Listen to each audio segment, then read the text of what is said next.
And then we can smart. You bound for glory on my Tuesday. Yeah, that sounds like a good time. Yeah. So, anyway, let's get this show on the road. Welcome once again to the Wrestling Guild. My name is Chris Mary Holton. With me, I have my constant partner, Nick Fairplay Anderson. Yep, I'm here. Yes, you're here. How did you like this episode? Well, I think the matches were really good, especially that one from Japan and whatnot. But yeah, overall, the matches were really good. But at the same time, I feel like there were a bit too many fillers, if you say it like that. Really? Because I thought there was less filler in this one. I mean, if you think about it, there was a lot of matches going on. And a lot of matches going on around the world. They were definitely kind of talking about how global the impact is now. And I think they were trying to show this. Obviously, these matches were the episode was very much an episode that they might not have enough taped for. So they just kind of like they taped these things, other matches, and put them in. But anyway, we'll talk about it as it goes on. We open the show with seeing Lashley and Lambert coming in, as well as Moose and Bonner. The main event for tonight is Lashley versus Moose. Highly anticipated match, I think. Then there was an announcement that we were going to get to see matches from Crash, Border City Wrestling, and Pro Wrestling Noah, as well as AAA. Yeah.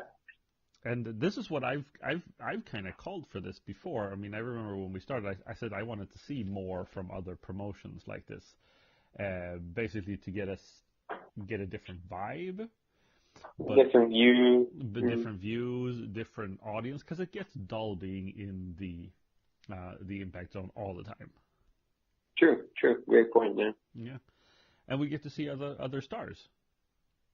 Yeah, and that's obviously, like you say, it gets repetitive if you watch this Impact in the Impact Zone. So, I guess, that's a great plus, actually, that we see a different, like Japan, we see over there, we see Crash, Mexico, and whatnot. So, true. Yeah, so it starts, we start in AAA. There's a little vignette for the conflict between Storm, EC3, Phantasma, and Tejano, and even Pagano. I think what can be said here that whatever invasion or war between AAA and Impact there was going to be, it's not a big deal, and it's not going to be. I mean, I would have thought that when they were talking about a Mexican invasion, there would have been more stuff, more people. Well, yeah, more people involved. Not like just two guys from AAA. Yeah, exactly. That's a great point. Yeah, that's true. They talk about a Mexican invasion, and then you just have two people coming here and stirring shit up. So, yeah. So how did you like the match? It was Storm. It was from AAA. Storm, EC3 versus Phantasma and Tejano. I think Team Impact, which is like Storm and EC3, I think they did really good, and they did a great teamwork. Rather than like looking at Team Mexico, which is Tiano and Phantasma, I think they did it really poorly this time. Yeah.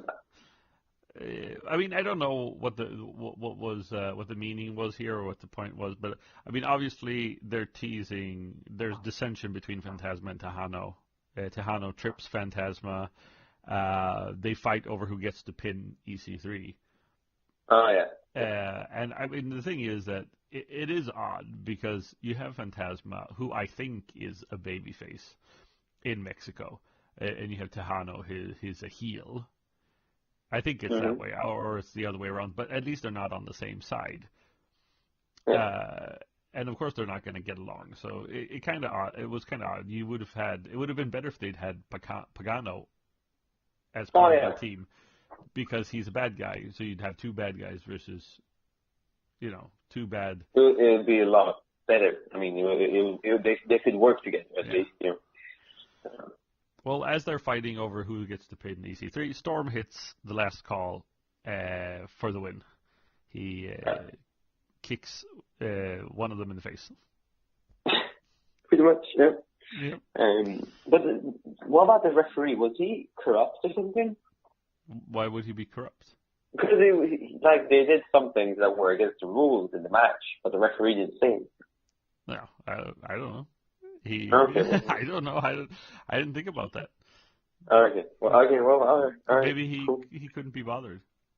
I hate this job. I don't. The one thing that I found odd, I think it was in the crash that we got to see later.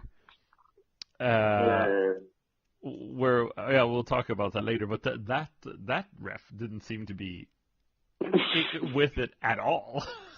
No fucks given. No, really, he just like whatever. Yeah. So anyway, and then we have a Pluto TV recap again, but I can't remember if that's here or if that's later. But anyway, we can talk about it. Which showed Hulk Hogan, and you know Hulk Hogan, right? Yeah, I've seen him before. It rings a bell. Yeah, probably like the most famous wrestler in the world, but whatever. But yeah, it just showed him. I think it was his match against Sting. And so it just showed that. I was just saying that.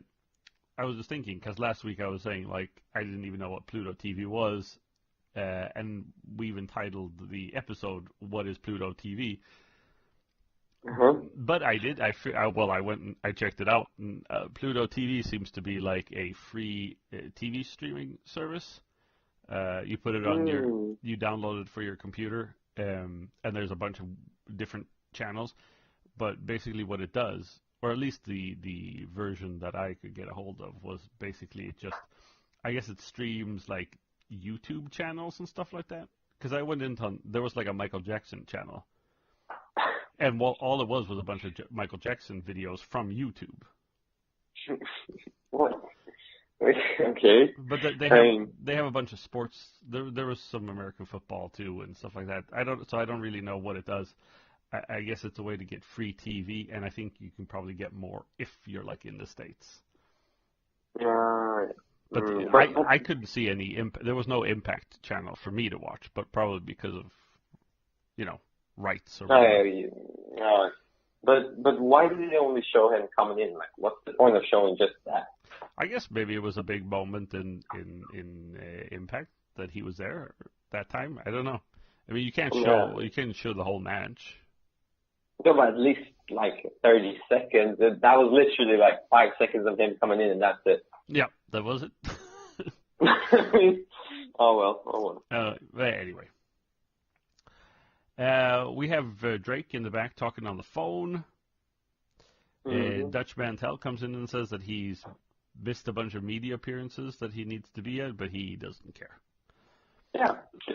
And they talk about that later, because in right after that we have Mantel and Scott D'Amore and Cornette arguing about Drake, saying they're pissed. Yeah, they're really pissed. Or Mantel's pissed because Drake isn't caring. He's not doing his media appearances. Cornette is upset. D'Amore doesn't seem to care. He's like, whatever. Yeah. So I'm not really sure where this is going.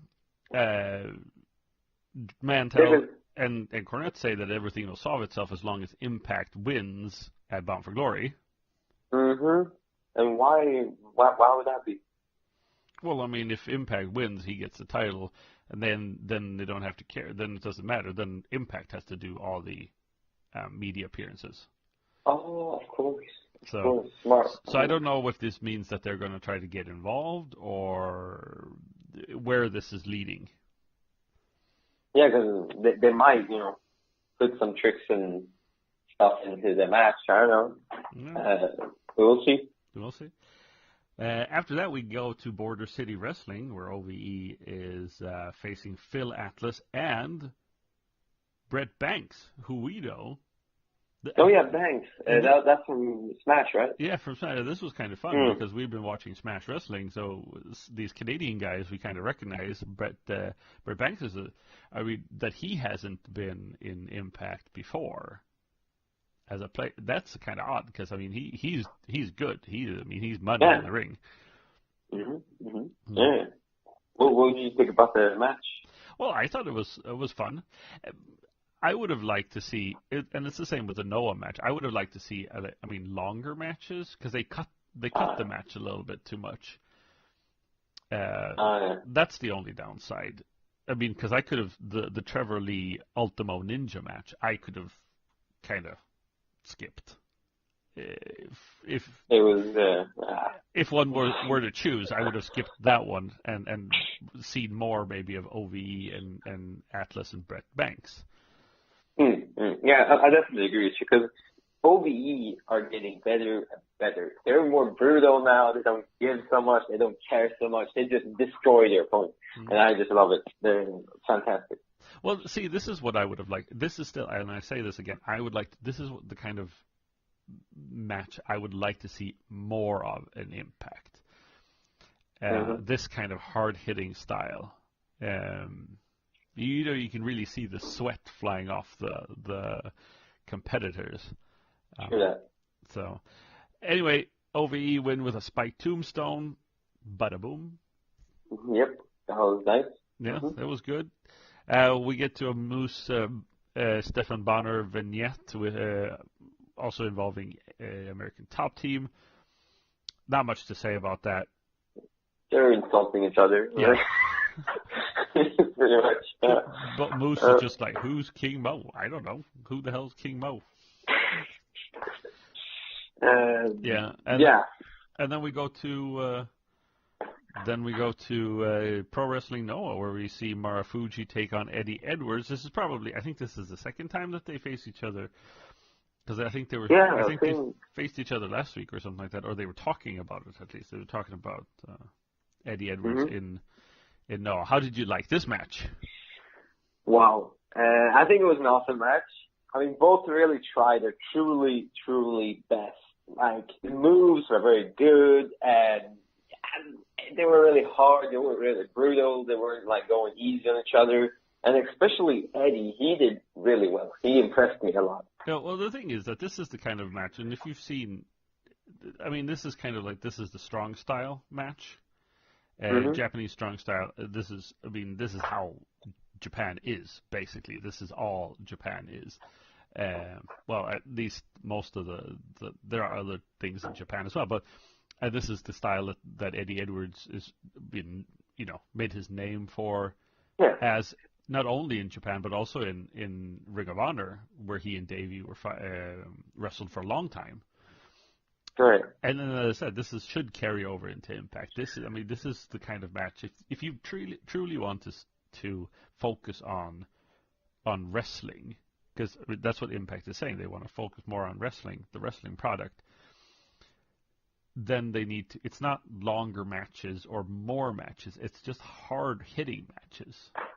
True. Where the wrestlers get to go all out. That is so true. Because this match was truly, really, really good. Yeah, I really like it. It's probably the best match of the night. Edwards wins with a die hard,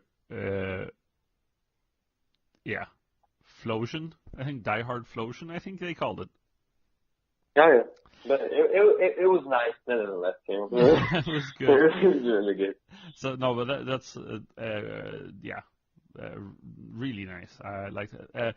A side note: apparently, Scott D'Amore had been visiting Pro Wrestling Noah and even made a stopover in New Japan to talk about them or talk to them. New Japan is like the biggest promotion in Japan right now, and is also oftentimes seen as the second biggest promotion in the world after the WWE. And I think they're talking about that they might want to have a working agreement with them. There's rumors saying that some people were saying. Some people were saying that. I mean, real Impact Wrestling marks, people who love Impact Wrestling, they're saying like, well, that it's going to happen. Where other more professional journalists are saying that maybe not. But anyway, no, we'll see about that. Yeah. Then we get to OVE. They're talking about being tired of LAX and LAX talking about family. Yeah, they're really pissed. Like, and this is what I like. They also know how to talk. I think they're really good at talking. So yeah, they're really pissed at LAX, and they want them to come forward. Really, I mean. Yeah, well, they're saying that they also have family, and they're going to bring family, and there seems to be somebody there. Ooh. We saw that arm sticking up, doing thumbs up, thumbs down. Rumor has it that it might be Sami Callihan that's coming in. Who's a big indie name? He was he's in Lucha Underground, but he's also been big in promotions like Evolve.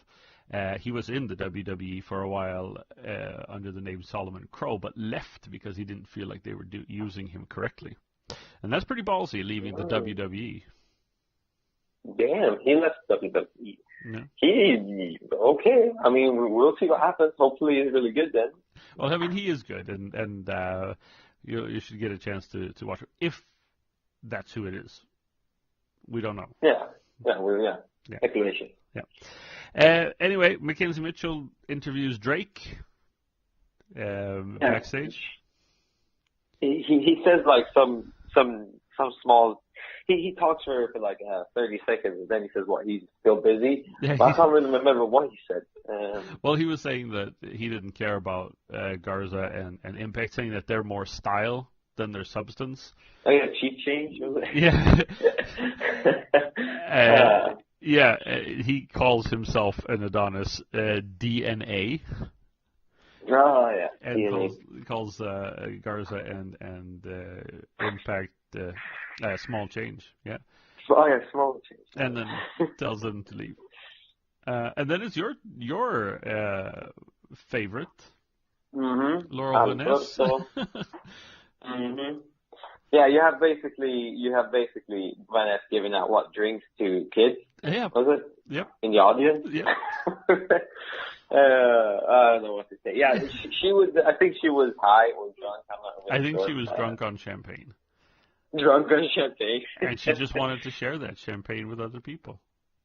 Sharing is caring. Yes, it is. Yes, it is. Even if they're underage. Oh yeah, even if they're underage. We'll see where this goes. We'll just have to see where this goes. Yeah.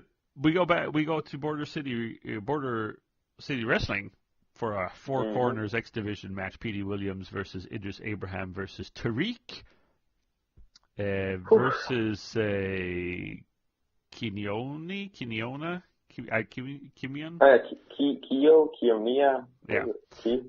A Japanese wrestler whose name we can't pronounce. Yes, and we've seen Tariq before too. We saw him in Smash Wrestling versus Leo Rush. So we know that he can go. This was a good match too. I really enjoyed this match. This is what an X Division match should be. True. I think Petey Williams, he flawless. I mean, I'm sorry. Come on. He does it really, really good. Yeah. Idris Abraham, he had a lot of strength and power, but I don't think he knows what to do with it. And then Kiyomiya, Japanese wrestler, and Tariq, I think they have potential, but they didn't really wrestle that much. No, they didn't. No, that's true. I think the Japanese guy wrestled the least amount Yeah.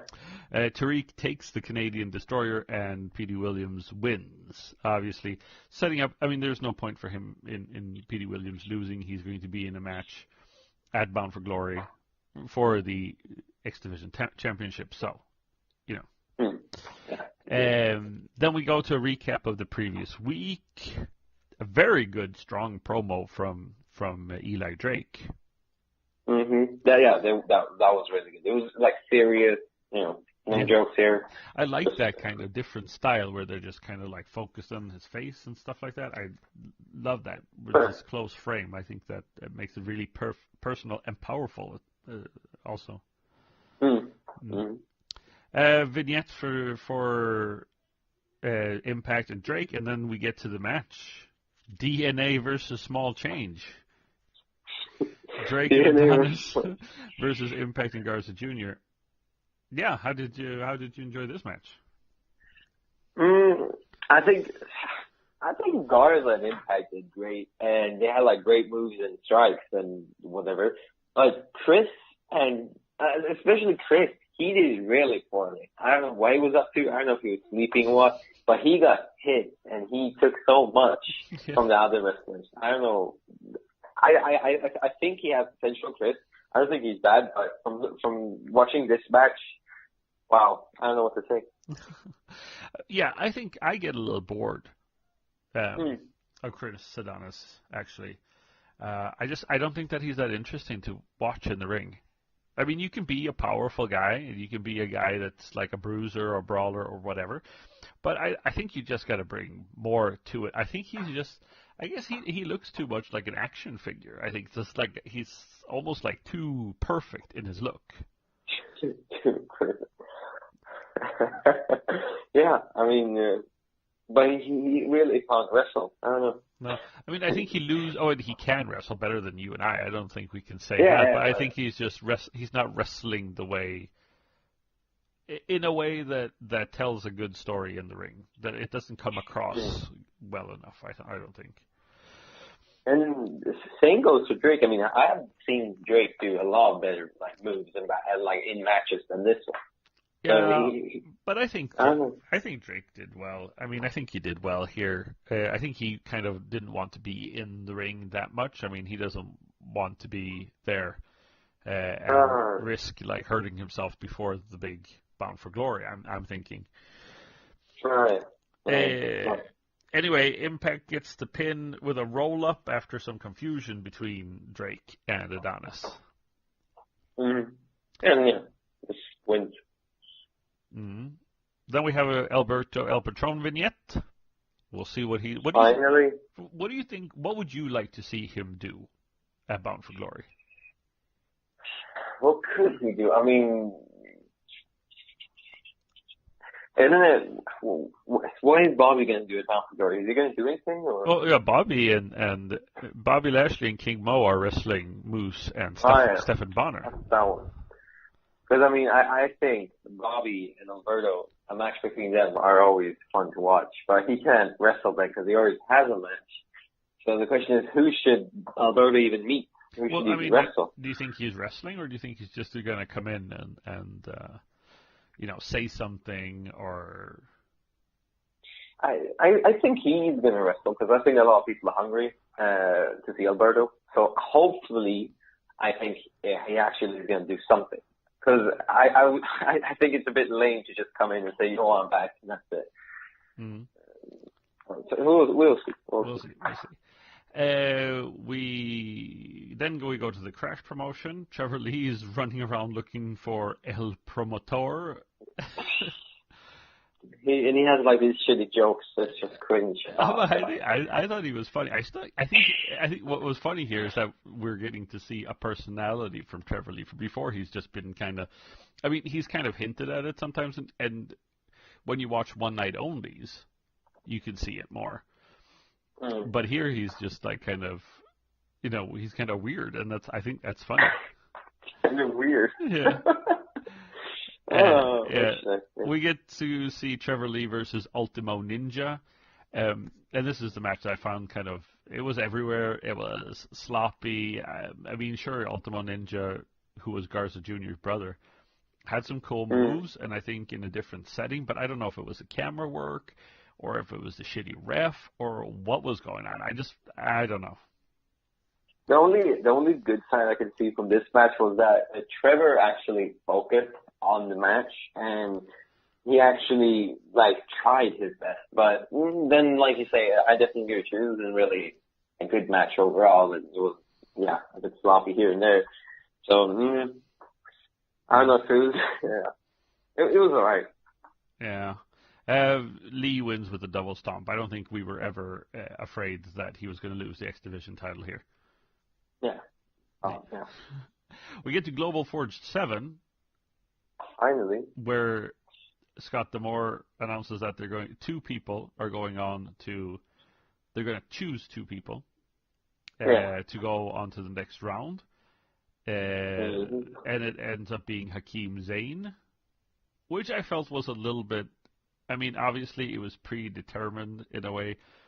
Hakeem Zayn has been wrestling on Impact with tagging with Idris Abraham, and he was not part of those 4 that they called. He was already there. So I mean, it is what it is.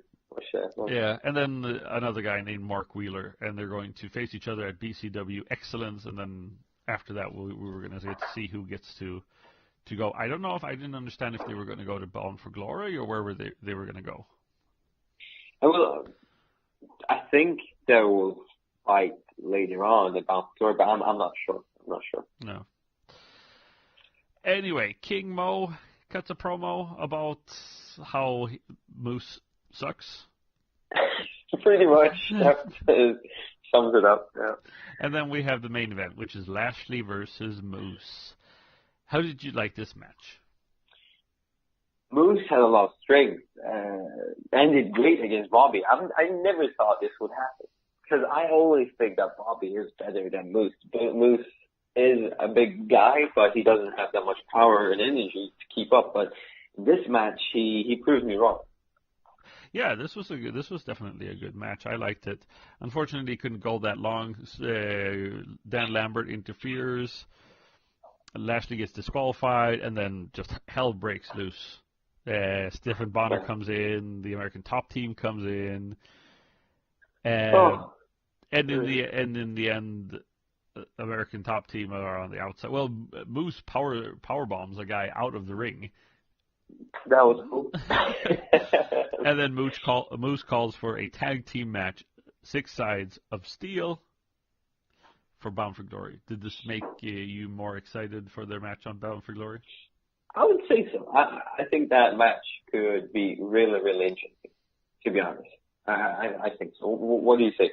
No, I think it'll be good. I think it'll definitely amp up a match that, Stephen Bonner and King Mo have limited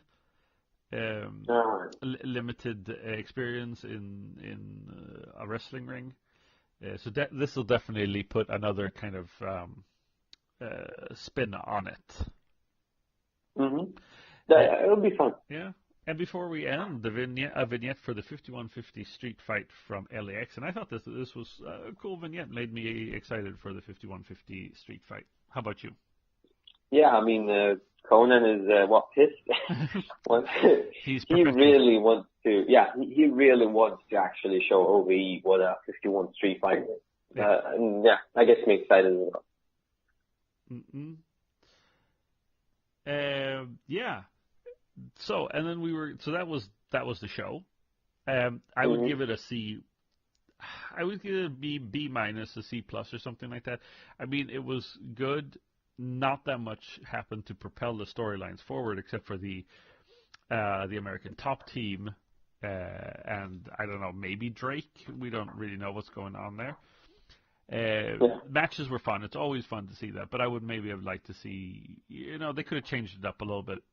Had more maybe from the OVE match and stuff. I don't know. I'll give it a B minus. And you had homework for this week. Yeah, homework. And that was to watch the Monsters Ball. We both watched Epics from the Global Wrestling Network to watch the best of Monsters Ball, just so that you would know what Monsters Ball is. So what is your take of the Monsters Ball? So basically how I think a Monsters Ball match is when everything goes crazy. There is no rules.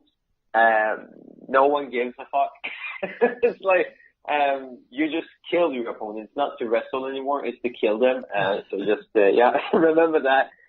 No, but I think there's a lot of action and the matches go crazy, and it is really fun to watch. Yeah, because the matches that they have on the best of Monsters Ball, I mean, are the first Monsters Ball, which is Abyss, Raven, and Monty Brown, which ends up with Abyss taking a bunch of thumbtacks in his back.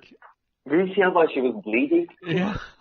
And then the second match was Rhino, Jeff Hardy, Monster Abyss, and Sabu, king of the hardcore matches, basically, where I think both Rhino and Sabu started bleeding like stuck pigs. Yep. It was crazy. And Monster Abyss goes right through a table.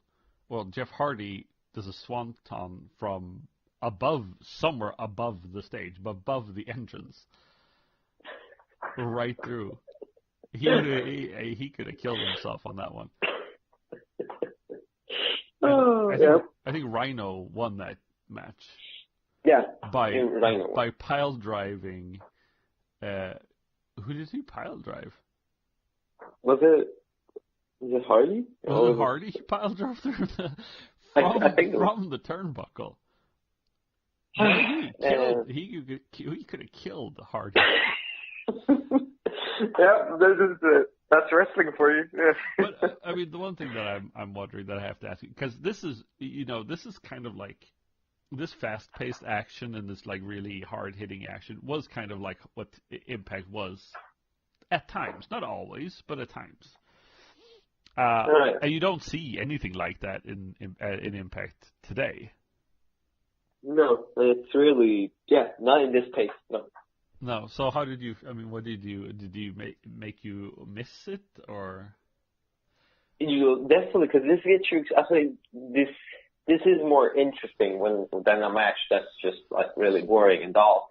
Here, a lot of things are happening at the same time. You can like look at the guys fighting outside the ring. You can look at the guys fighting here. You can look at Abyss throwing an opponent out to the audience. I mean, it's really you can really like. There's so many different things to watch to look at as well. So. I definitely missed this. There's a lot of stuff going on. Yeah. The final match was Raven, Abyss, Brother Runt, and Samoa Joe, who was already taped up at this point because he'd gotten a headbutt from Kurt Angle where he had been bleeding on the Impact before. And this was crazy. As you said, Abyss threw Brother Runt into the crowd. Who then threw him back. They were like, "Get your ass inside again." Yeah. And Abyss elbow dropped Brother Runt through the stage. I think I'm not really sure where he fell through. Yeah. So many crazy things. Raven had this weird helmet on when he went to the ring, and started beating Samoa Joe with it. It was just crazy. Oh. It was so crazy. And in the end, Abyss took a face full of tacks. Yep. A face full of tacks. I mean, he could have gone into his eye. I mean, I don't know. It was just so crazy. Good times. Yeah. It was. A Monsters Ball match is basically, there was no rules, do whatever you want, the referee just stays a cap. You could bring your own weapons, too. The one thing that was I think the one thing that has changed in the Monsters Ball, which they mentioned before, was that they had to they were locked up for a week before the match without any bread or water. I mean, they didn't. They said that they had been locked up so that when Monty Brown, Raven, and Abyss first came out in the first match, they were all disoriented because they didn't know where they were at.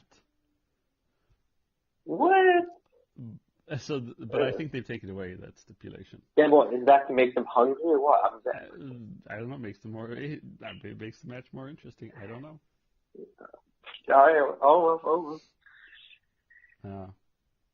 Anyway, so that was it. So, are you excited about Monsters Ball for Bound for Glory? Definitely. I mean, it's going to be Abyss versus Great Up only. Yeah, I mean, obviously, there's going to be. It's not going to be. Probably not as violent, but it'll be. Hopefully, there'll be enough violence. I'm thinking that Abyss is going to take some form of his body part is going to end up in tax. And so maybe the leg, maybe the arm, maybe the torso. At least some. There's going to be tax in somewhere, inserted somewhere in his body. Chairs, table, tax, you name it. Yes. Yeah. Mm-hmm. Well, anyway, so that was that.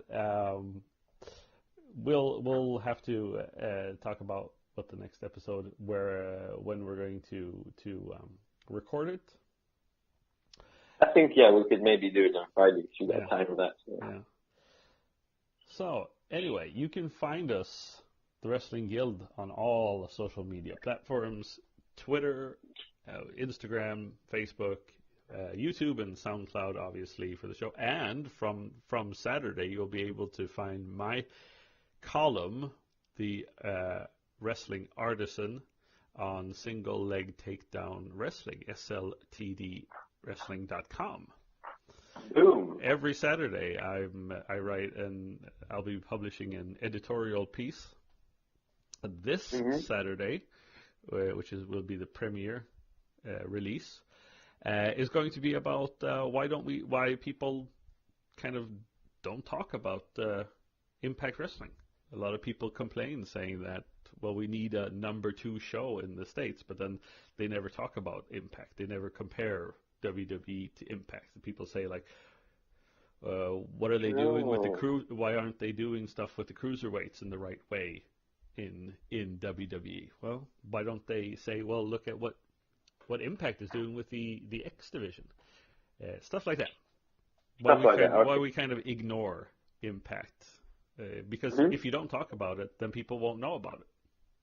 Obviously, simple as that. Yeah, simple as that. Anyway, for Nick Fairplay Anderson, and this has been